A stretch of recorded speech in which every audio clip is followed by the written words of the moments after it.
சட்டமைய நண்பர்களுக்கு வணக்கங்கள்.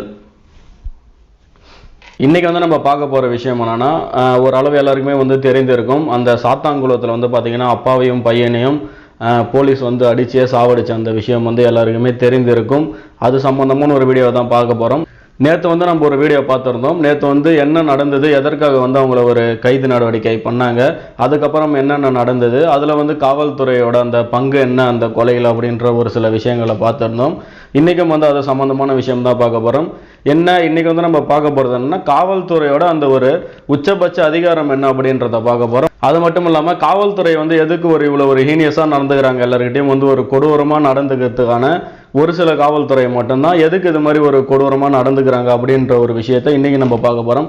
மறக்காமல் வீடியோவை பாருங்கள், கண்டிப்பாக பயனுள்ள வீடியோவாக இருக்கும். எல்லாருக்கும் ஷேர் பண்ணுங்கள். ஃபஸ்ட்டு விஷயம் என்னென்னா, ஒரு காவல்துறையினர் எப்போ ஒரு நபரை கைது பண்ணலாம் அப்படின்ற ஒரு விஷயத்தை பார்க்க போகிறோம். அந்த கைது நடவடிக்கை எப்போ நடக்கும், அது மட்டும் இல்லாமல் எந்தெந்த குற்றங்களை காவல்துறையினர் ஒரு நபரை கைது செய்யலாம் அப்படின்ற ஒரு விஷயத்தை இன்றைக்கி பார்க்க போகிறோம். அது மட்டும் இல்லாமல் அவங்க கைது பண்ணதுக்கு அப்புறமா அதுக்கப்புறம் என்னென்ன ப்ரொசீஜர்லாம் நார்மலாக இப்போ இந்த சிஸ்டத்தில் ஃபாலோ பண்ணிக்கிட்டு இருக்காங்கன்ற ஒரு விஷயத்தை இன்றைக்கி நம்ம பார்க்க போகிறோம். காவல்துறை எப்போ ஒரு நபரை கைது செய்யலாம் அப்படின்னு சொல்லி பார்த்தீங்கன்னா, யாரோ ஒரு நபர் குற்றம் செய்கிறாங்க, அந்த குற்றம் செய்கிற நபரை காவல்துறையினர் கைது செய்வாங்க. கைது செய்து அதுக்கப்புறம் அவங்கள சிறையில் அடைப்பாங்க. அது ஒருவேளை பெயிலபிள் அஃபென்ஸாக இருந்ததுன்னா ஸ்டேஷனில் விடுறதுக்கான வாய்ப்புகள் இருக்குது. ஒருவேளை அது நான் பெயிலபிளாக இருந்ததுன்னா அவங்கள ரிமாண்ட் பண்ணுறதுக்கான ப்ரொசீஜர் அது எல்லாமே நார்மலாக செய்வாங்க. காவல்துறை கைது பண்ணதுக்கு அப்புறமா 24 மணி நேரத்துக்குள்ளே பார்த்தீங்கன்னா அங்கே இருக்க மேஜிஸ்ட்ரேட் கிட்ட அந்த அரெஸ்ட் பண்ண அந்த அக்யூஸ்டை ப்ரொடியூஸ் பண்ணுவாங்க. இதுதான் நார்மலான ப்ரொசீஜர். அப்போ பார்த்தீங்கன்னா அதற்கு முன்னாடி ஒரு மெடிக்கல் செக்அப் இருக்கும். அதுக்கப்புறம் பார்த்தீங்கன்னா மேஜிஸ்ட்ரேட் கிட்ட கொண்டு போவாங்க. அப்போது மேஜிஸ்ட்ரேட் செய்கிற விஷயம் என்னென்னா, ஃபஸ்ட்டு அவங்க அந்த குற்றம் யார் புரிந்தாங்கன்றதை அந்த ரிப்போர்ட்டில் பார்ப்பாங்க. பார்த்துட்டு அதற்கான அந்த முகாந்தரம் இருக்குது அப்படின்னு சொல்லி அவங்க நினைச்சாங்க அப்படின்னா தான் அவங்கள மறுபடியும் ரிமாண்ட் பண்ணுவாங்க. ஒருவேளை பார்த்தீங்கன்னா மேஜிஸ்ட்ரேட் சாட்டிஸ்ஃபை ஆகிறாங்க, அவர் அந்த குற்றம் செஞ்சுருக்காங்க அப்படின்னு சொல்லி அவங்க ஒரு முடிவு பண்ணுறாங்க அப்படின்னா அவங்கள ரிமாண்ட் பண்ணுவாங்க. இன்கேஸ் அது ஒரு அவ்வளோ பெரிய குற்றம் இல்லை, இது ஒரு நார்மலான குற்றம் அப்படின்னு சொல்லி அவங்க நினைத்தால் அப்போ பார்த்தீங்கன்னா அவங்களோட ஒரு ஓன் பெயிலில் பார்த்தீங்கன்னா அந்த நபரை ரிலீஸ் பண்ணுறதுக்கான ஒரு அதிகாரம் மேஜிஸ்ட்ரேட்டுக்கு இருக்குது. இதை பார்த்தீங்கன்னா நிறையா வழக்குகள்லையும் பார்த்தீங்கன்னா சுப்ரீம் கோர்ட் நிறைய கைட்லைன்ஸும் கொடுத்துருக்காங்க. இதை கண்டிப்பாக ஒரு மேஜிஸ்ட்ரேட்டாக இருந்தாலும் சரி, அப்புறம் பார்த்தீங்கன்னா போலீஸ் ஆஃபீஸராக இருந்தாலும் சரி, இதை கண்டிப்பாக ஒரு நபரை அரெஸ்ட் பண்ணுறப்ப இந்த ப்ரொசீஜர் எல்லாத்தையும் ஃபாலோ பண்ணணும் அப்படின்னு சொல்லியிருக்காங்க. அது மட்டும் இல்லாமல் ஜோகிந்தர் சிங் கேஸ்லையும் அதுக்கப்புறம் பார்த்தீங்கன்னா அர்னேஷ் குமார் அப்படின்ற கேஸ்லையும், இந்த ரெண்டு கேஸ்லையும் பார்த்தீங்கன்னா நிறைய கைட்லைன்ஸ் இந்த சுப்ரீம் கோர்ட் கொடுத்திருக்காங்க. ஒரு நபரை அரெஸ்ட் பண்ணதுக்கு அப்புறமா என்னென்ன ப்ரொசீஜர்லாம் ஃபாலோ பண்ணணும், அதுல மேஜிஸ்ட்ரேட்டோட பங்கு என்ன அப்படின்ற ஒரு விஷயத்தையும் சொல்லியிருக்காங்க. இந்த வழக்கை பொறுத்தளவு பார்த்தீங்கன்னா ஃபர்ஸ்ட் ஒரு எஃப்ஐஆர் காவல்துறை ஃபைல் பண்றாங்க. அந்த செக்ஷன்லாம் பார்த்தீங்கன்னா இது ஒரு சாதாரண செக்ஷன் தான், 294B. அதுக்கப்புறம் அதாவது கெட்ட வார்த்தை பேசுறதுக்கான செக்ஷன். அதுக்கப்புறம் 353, அதாவது ஒரு பொது ஊழியரை பணி செய்ய விடாம தடுக்கிறது. அதுக்கப்புறம் பார்த்தீங்கன்னா இந்த 506(2), அதாவது இந்த குற்ற நடவடிக்கை சம்பந்தமான ஒரு விஷயம். அதுக்கப்புறம் பார்த்தீங்கன்னா 188, அதுக்கப்புறம் 269 IPC. 188 எல்லாருக்குமே நார்மலான இப்போ இந்த 144ல எங்க பார்த்தாலும் இந்த டைம்ல எங்க எல்லாம் போலீஸும் போட்டு இருக்க ஒரு செக்ஷனு, பப்ளிக் சர்வெண்ட் ஆர்டர் மதிக்கல அப்படின்றது. 269 பார்த்தீங்கன்னா ஒரு நபர், அதாவது ஒரு தெரிந்தே ஒரு தொற்று நோயை பரப்புறாங்க அப்படின்னா அவங்க மீது இந்த நடவடிக்கை எடுப்பாங்க. இதுல பார்த்தீங்கன்னா எல்லாமே பெயிலபிள் அஃபென்ஸ் தான். அந்த 353 மட்டும் பார்த்தீங்கன்னா நான் பெயிலபிள் அஃபென்ஸ். இவங்க சரி வழக்கு பதிவு பண்றாங்க. வழக்கு பதிவு பண்ணி அதுக்கப்புறம் அவங்க மேஜிஸ்ட்ரேட் கிட்ட கொண்டு போறப்ப அவங்களோட ஒரு சொந்த ஜாமீன்ல பார்த்தீங்கன்னா அவரை ஒரு ஜெயில் கஸ்டடிக்கு கொண்டு போகாம அவரை சாதாரணமா விடுவித்து இருக்கலாம். அதற்கான அந்த அதிகாரம் இருக்கு.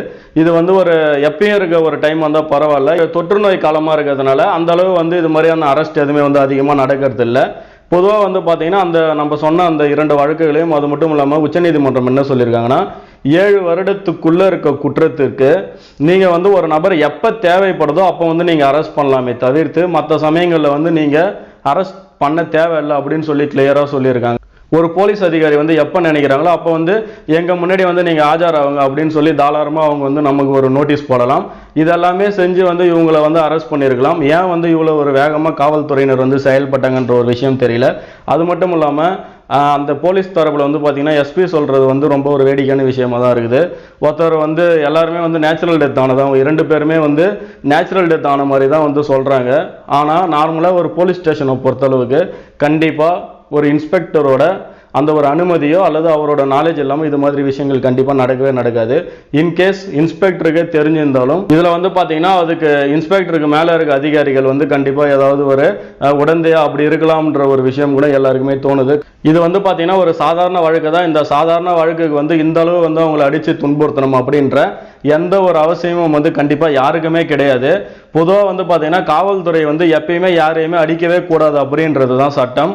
சிஆர்பிசியில் செக்ஷன் 46ல மட்டும்தான் வந்து அதுவும் என்னன்னா ஒரு அரெஸ்ட் பண்ண போகிற சமயத்தில் ஒரு நபர் வந்து தப்பிக்கிறாங்க அல்லது வந்து அவங்க வந்து அரெஸ்ட்டுக்கு ஒத்துழைக்கல அப்படின்ற ஒரு சமயத்தில் மட்டும்தான் என்ன ஒரு நெசசரி எஃபெக்ட் போடணுமோ அதை மட்டும் தான் போட்டு அவங்களை அரெஸ்ட் பண்ணணும் அப்படின்னு சொல்லியிருக்காங்க.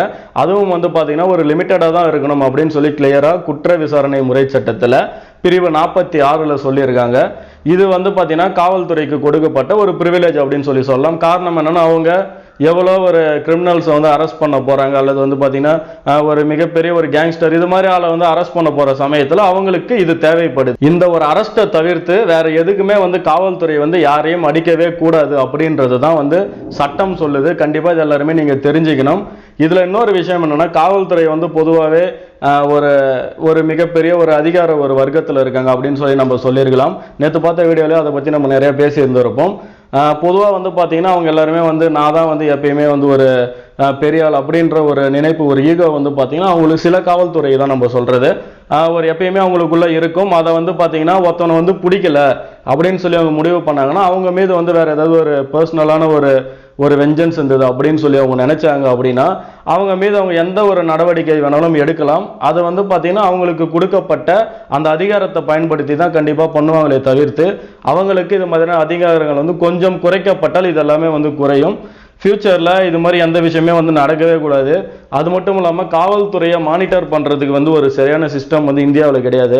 ஒரு காவல்துறையை வந்து நம்ம கண்டிப்பாக ஒரு ஸ்டேஷன் இருக்குது அப்படின்னா அதை வந்து கண்டிப்பாக அதை சரியாக வந்து மானிட்டர் பண்ணுறதுக்கு ஒரு சரியான ஒரு கமிட்டி இருந்தால் வந்து இது கொஞ்சம் நல்லா இருக்கும் அப்படின்னு தோணுது. காரணம் என்னென்னா அவங்கள வந்து யாருமே கேட்கறதுக்கு ஆள் இல்லாமல் தான் இது மாதிரியான விஷயங்கள்லாம் பண்ணியிருக்காங்க. லாக்டவுனில் எப்போ வந்து அவங்க ஒரு தண்டனை கொடுக்கறதுக்கு ரோட்டில் வந்து நிறைய பேர் இந்த தோப்பு காரணம் போட வச்சது அது மட்டும் இல்லாமல் அந்த நிறைய விஷயங்கள் நமக்கே தெரியும் என்னென்னலாம் அவங்க பனிஷ்மெண்ட் பண்ணாங்கன்னு அதை வந்து நம்ம அப்போவே குறைச்சிருந்தோம் அப்படின்னா இப்போ இது மாதிரி ஒரு விஷயம் வந்து கண்டிப்பாக நடந்தே இருக்காது. காவல்துறைக்கு எங்கேயும் யாரையும் வந்து தண்டிக்கிற அதிகாரம் கிடையவே கிடையாது. அதை தயவு செய்து யாருமே செய்யாதீங்க. இதெல்லாம் வந்து பார்த்தீங்கன்னா ஏன் அவங்க வந்து பண்ணுறாங்க அப்படின்னு சொல்லி ஒரு சில காவல்துறை வந்து நமக்கு தெரியவே தெரியல. காரணம் என்னவா இருக்கும்னு சொல்லி நம்ம நினைச்சது என்னன்னா அவங்க பொதுவாகவே வந்து பார்த்தீங்கன்னா காவல் அதிகாரிகள் வந்து ஒரு மென்டல் ஸ்ட்ரெஸ்ல இருப்பாங்க. ஒரு நார்மலான ஒரு பப்ளிக் சர்வெண்ட்டுக்கு இருக்கிற லீவ் வந்து பார்த்தீங்கன்னா அவங்களுக்கு கிடைக்காது. அவங்க இருக்க லைஃப் வேற, போலீஸ் இருக்க லைஃப் வேற. இது எல்லாமே வந்து பார்த்தீங்கன்னா கொஞ்சம் மாறணும். காவல் நிலையங்களையும் வந்து பார்த்தீங்கன்னா இந்த ஷிஃப்ட் வச்சு அல்லது காவல்துறை வந்து பார்த்தீங்கன்னா ஒரு சரியான ஒரு லீவோ அல்லது வந்து பார்த்தீங்கன்னா அவங்க வந்து அவங்களோட ஃபேமிலி கூட வந்து டைம் ஸ்பெண்ட் பண்ணுறது இந்த மாதிரியான விஷயங்கள் எல்லாமே மற்ற பப்ளிக் சர்வெண்ட்டை கம்பேர் பண்ணுறப்போ வந்து பார்த்தீங்கன்னா இவங்களுக்கு எல்லாமே வந்து ரொம்ப ரொம்ப குறைவு தான். இது கூட ஒரு காரணமாக இருக்கலாம் அப்படின்னு சொல்லி தோணுது. அது மட்டும் இல்லாமல் பொதுவாக வந்து காவல் நிலையத்தில் வந்து சிசிடிவி ஃபுட்டேஜ் இருக்கணும் அப்படின்னு சொல்லி சுப்ரீம் கோர்ட்டோட ஆர்டர். ஒரு காவல் நிலையத்துக்கு கண்டிப்பாக 3 சிசிடிவி இருக்கணும். ஒன்று வந்து பார்த்தீங்கன்னா என்ட்ரன்ஸில் இருக்கணும் வெளியே, இன்னொன்று வந்து பார்த்தீங்கன்னா அந்த கம்ப்ளைண்ட் வாங்குற இடத்துல ஒன்று இருக்கணும். அது மட்டும் இல்லாமல் லாக்அப்பில் ஒன்று இருக்கணும். இதில் இருக்க எல்லா ஃபுட்டேஜஸுமே வந்து பார்த்தீங்கன்னா கண்டிப்பாக ஒரு ப்ரிசர்வ் பண்ணி வைக்கணும் அப்படின்னு சொல்லி சுப்ரீம் கோர்ட் சொல்லியிருக்கு. இதை வந்து அவங்க இந்த விஷயத்தில் செஞ்சுருந்தாங்களா அப்படின்றது தெரியல. இதில் வந்து பார்த்தீங்கன்னா கண்டிப்பாக வந்து ஒரு டாக்டரும் வந்து இதில் ஏதாவது உடந்தையாக இருக்கலாம் அல்லது வந்து சார்ந்த யாராவது வந்து உடந்தையாக இருக்கிறதுக்கான வாய்ப்புகளும் இருந்தாலும் இருக்கலாம் அப்படின்றது நம்மளோட கருத்து. ஃபியூச்சரில் வந்து என்ன நடக்குது அப்படின்ற ஒரு விஷயத்தை காத்திருந்து பார்ப்போம். கண்டிப்பாக இது எல்லாமே வந்து ஃபியூச்சரில் வந்து நடக்கவே கூடாது அப்படின்றது தான் வந்து எல்லாரோட நோக்கமும். காவல் அதிகாரிகள் ஒரு சில காவல் அதிகாரிகள் வந்து கண்டிப்பாக உங்களுக்கு வந்து ஏதாவது ஒரு ஆத்திரமோ கோபமோ இருந்தது அப்படின்னா தயவு செய்து அதை வந்து ஒரு அப்பாவி மக்கள் மீது வந்து கண்டிப்பாக காட்ட வேணாம் அப்படின்றது தான் நம்மளோட வேண்டுகோள். பொதுவாக வந்து பார்த்தீங்கன்னா காவல் அதிகாரிகள் வந்து நீங்கள் நார்மலாக பார்த்தாலே தெரியும் ஒரு நடுத்தர வர்க்கத்துக்கிட்ட வந்து பிரச்சனை பண்ணுறதும் ஏழை மக்கள்கிட்ட பிரச்சனை பண்ணுறதும் தான் வந்து பார்த்தீங்கன்னா ஒரு சில காவல்துறை அதிகாரிகளோ அல்லது காவலர்களோ வாடிக்கையாக வச்சுருக்காங்க. இது வந்து கண்டிப்பாக ஃப்யூச்சரில் மாறணும் அப்படின்றது தான் எல்லாரோட ஒரு நோக்கமாகவும் இருக்குது. அது மட்டும் இல்லாமல் உங்களுக்கு ஒரு வேளை யாராவது ஒரு ஆளை பிடிக்கலை அப்படின்னா தயவு செய்து அவங்க வந்து குற்றம் செய்யாத நபராக இருந்ததுன்னா தயவு செய்து ஒதுங்கி போயிடுங்க. அதை தவிர்த்து அவங்க மீது வந்து ஒரு பர்சனலாக வந்து ஒரு வெஞ்சன்ஸ் வச்சிங்கன்னா நீங்களே வந்து பார்த்தீங்கன்னா ஒரு டைரக்டர் மாதிரி அப்படியே நின்று ஒரு ஜிவி மாதிரியோ அல்லது வந்து பார்த்தீங்கன்னா ஒரு வெற்றிமாறன் மாதிரியோ நீங்களே வந்து ஒரு புதுசாக ஒரு கம்ப்ளைண்ட்டை உருவாக்கி அவங்க மீது வந்து இது மாதிரி ஒரு தேவையில்லாத நடவடிக்கை எதுவுமே எடுக்கவே கூடாது இதுக்கப்புறம் அப்படின்ற ஒரு விஷயத்த சொல்லிக்கிட்டு மறுபடியும் வந்து உங்களை இன்னொரு ஒரு வீடியோவில் சந்திக்கிறேன். இந்த வீடியோ பிடிச்சிருந்ததுன்னா கண்டிப்பாக உங்களோட கருத்து என்ன அப்படின்றத மறக்காமல் கீழே கமெண்ட் பண்ணுங்கள். ஒருவேளை உங்களுக்கு சேனல் பிடிச்சிருந்ததுன்னா மறக்காமல் வந்து சேனலை சப்ஸ்கிரைப் பண்ணுங்கள். இன்னொரு வீடியோவில் சந்திக்கிறேன். நன்றி, வணக்கங்கள்.